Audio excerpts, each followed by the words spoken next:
let's get going here. We only have actually another hour to drive because I don't have that many hours today.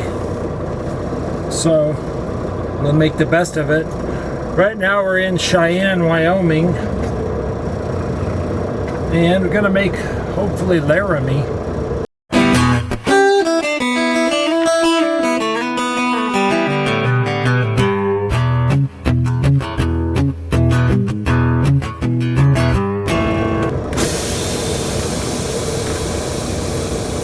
The only thing that's going to be rough, not for us, but for me inside, that I'm at 44,000 pounds and a direct headwind. So,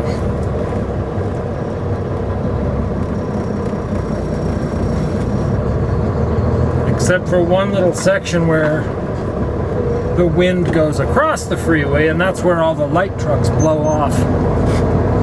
So we don't have to worry about blowing off the road today, but we do have to worry about all the money we're going to spend in fuel going on 80.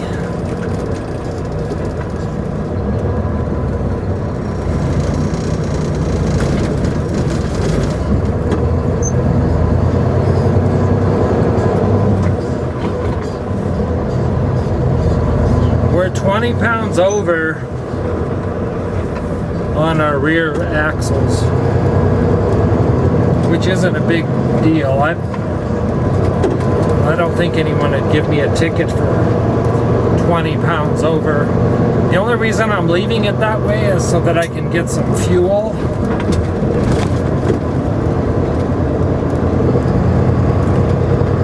Which is kind of important.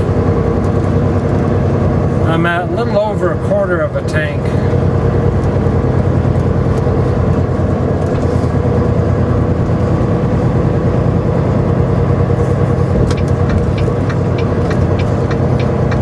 But we'll get fuel in Laramie.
There's plenty of parking.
thing about parking next to a Swift,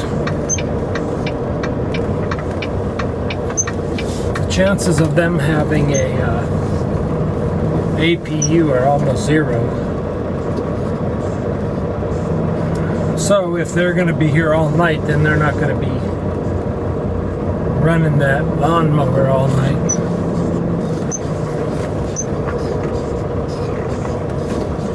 Like that truck right in front of us. That one's a pretty quiet APU, but some of them are not so quiet.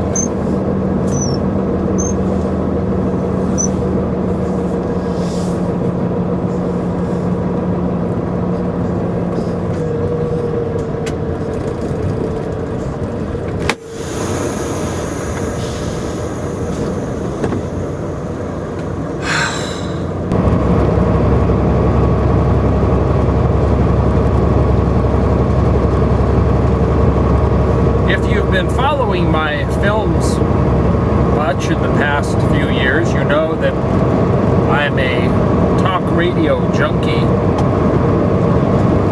That's not a new thing. I've always been into talk radio, but because we truckers just sit here for 11 hours, we gotta entertain our minds somehow, and so I always find myself listening to Dave Nemo or Kevin Rutherford or whoever the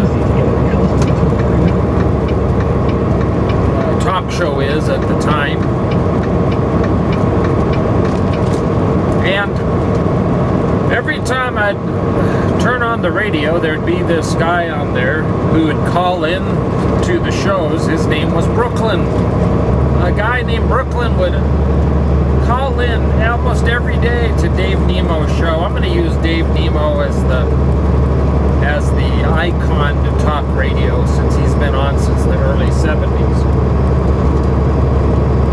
So Brooklyn is diametrically opposed to everything that I am. He and I never saw eye to eye with anything that he was saying. So because he would call in to Dave's show just as a regular trucker like you and I would often turn the station to 70s on 7 or a different radio station until Brooklyn got done talking, because he would get into a gear of talking and would just talk, and I couldn't listen. I had to turn the station.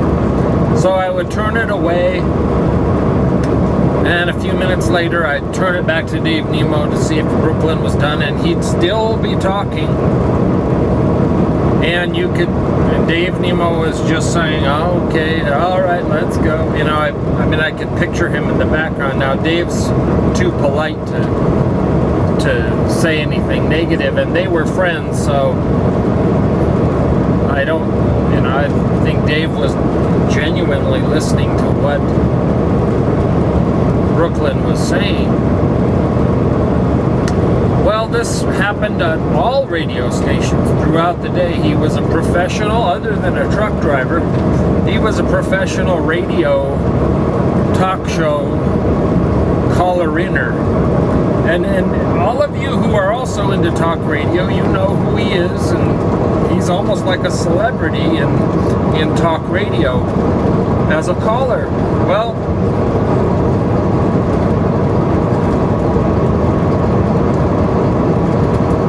I never liked him very much, and now I'm sad about that because he passed away. So I never got to sit down and have a cup of coffee with him. Maybe we could have come to some common ground. I'm not a good debater, so I probably would have just listened to him try to convince me of his side, and I won't go into all of his politics. I will just say his name is Brooklyn because he's from Brooklyn, and most people from up there in New England and New York, they're very different from myself. But when I heard of his passing, it was almost like a radio celebrity had passed away, and I felt sad and have felt sad ever since that I kind of rejected hearing what he had to say. I know I'm in the minority because all of the other drivers that would call into the show would always just say, oh, how wonderful it was to hear from Brooklyn and how he was their icon and they loved him. They wanted him to run for the president of the trucking associations and all kind of different things. But so I'm in the minority of how I felt about Brooklyn until he passed away. Now I miss hearing him. Now if he were here, I would want to hear what he had to say. Not even that it would change my mind, but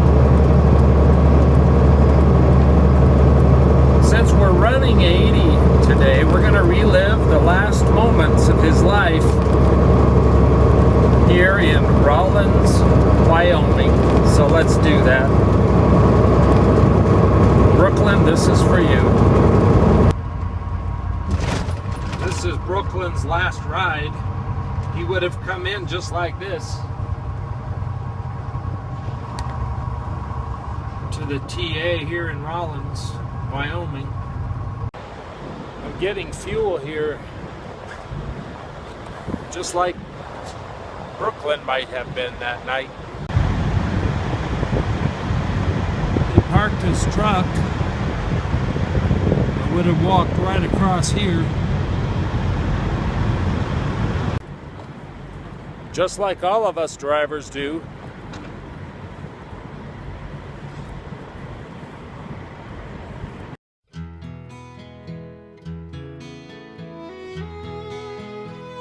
He called Dr. John to get some advice.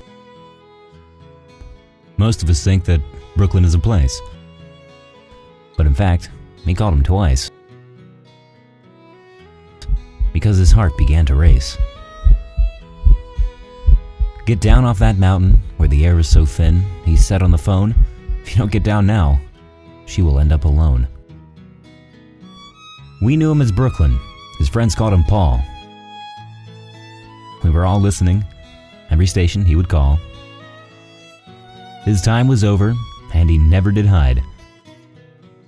But that night in Rawlins was Brooklyn's last ride.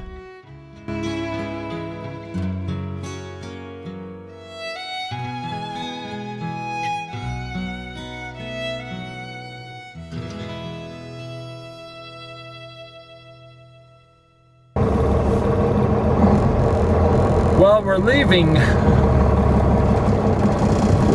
our stop here in Rawlins.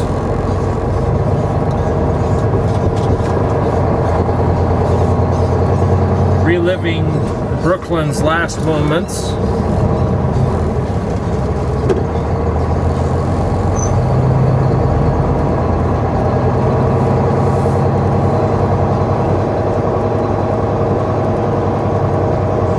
On our trip to Sacramento, California.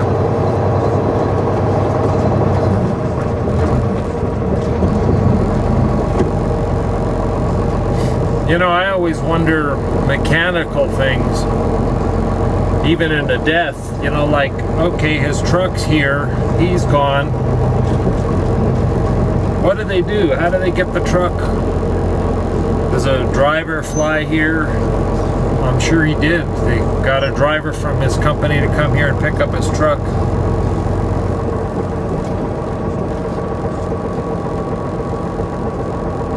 Not with just Brooklyn's death, but any trucker.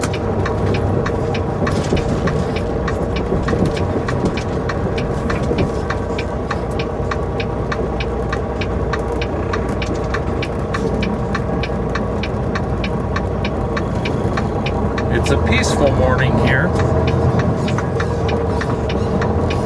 and the winds haven't picked up too bad. They will this afternoon, but they were blowing there in the fuel island, but nothing like they will this afternoon.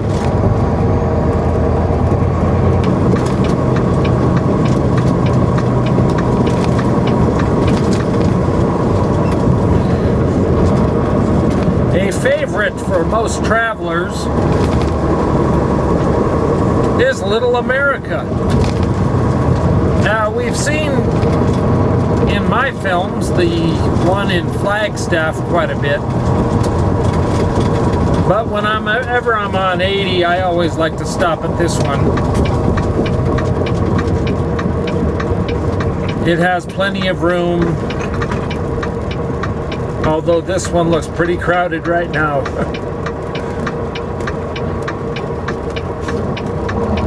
We used to stop here when I was a kid.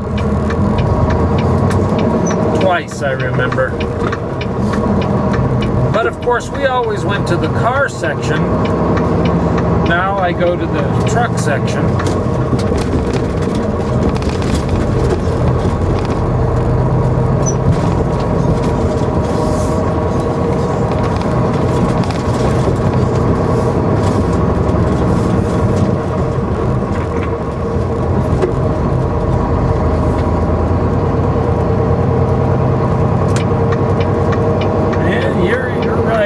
Look pretty full.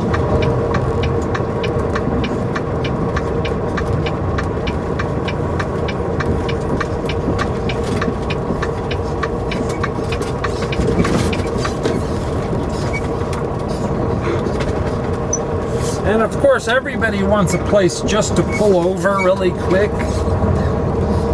And there are only so many of those kind of places, so that's why we have to pull into fuel islands, because there is no place to just pull over really quick.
They even have their own sanitation trucks.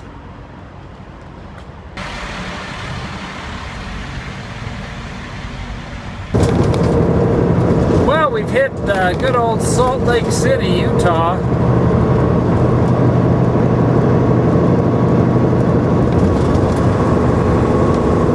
Where at the time it's 78 degrees.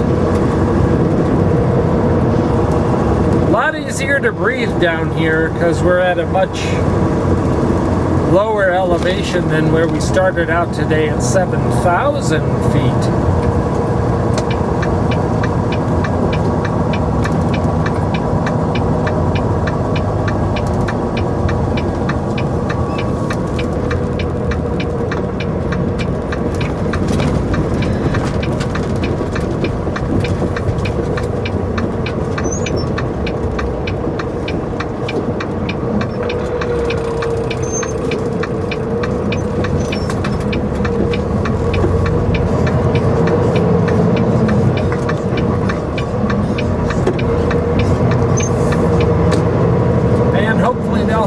To actually park here.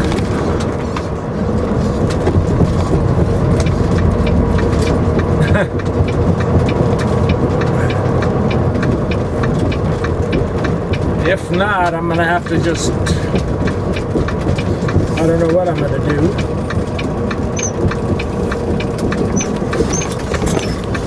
Oh man.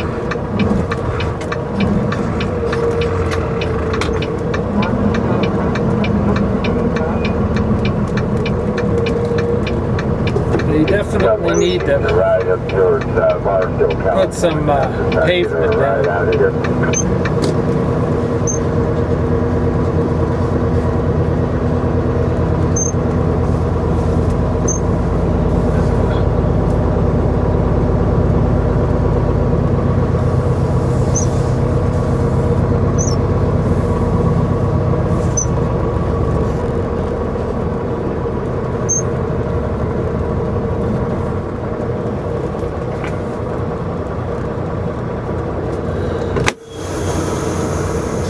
Salt Lake City.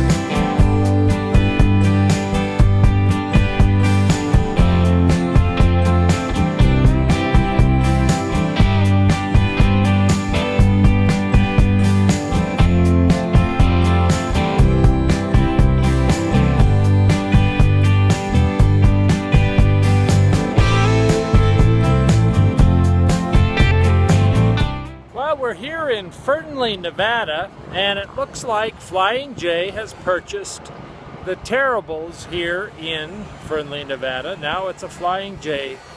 Looks like Flying J is buying up a lot of the casinos, just as they did Whiskey Pete's on 15. Now there's another truck stop, another place that we can bring our trucks to here in Fernley, Nevada. And like at all Flying J's, they have cat scales, of course.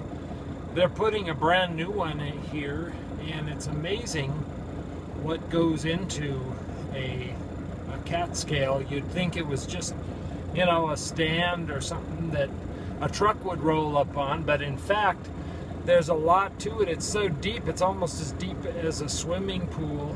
You can see the construction here, how it's coming along. It'll be nice to have another cat scale also. Let's get on our trip here to Sacramento. You're watching Adventures in Trucking with Indiana Jack. Stay tuned. Well, here we are. You have arrived at your destination on the right side, 16 Main Avenue. And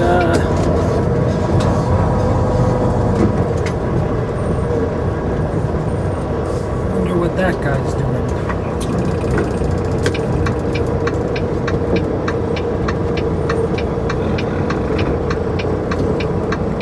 Not sure what she's doing.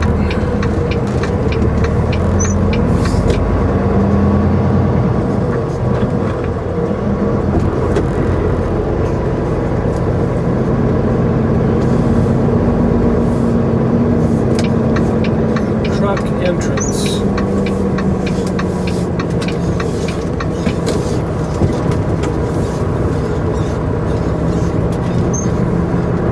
Man, hopefully we can catch this. Yeah, that's what I'm talking about.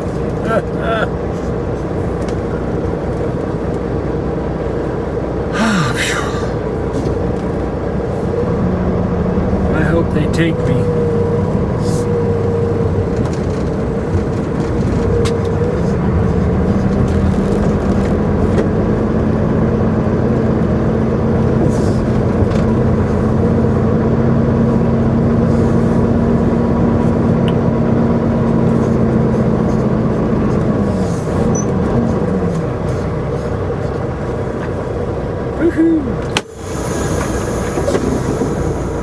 Well, here's my dilemma. No one with my carrier made an appointment here, so they won't let me drop off the load here. They won't unload me or anything, so I'm going to take this trailer over to our yard. This happens occasionally, so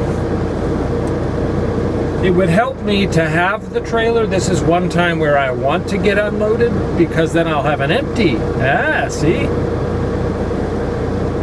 But my dispatcher said I can bobtail to my next load, so it all works good. But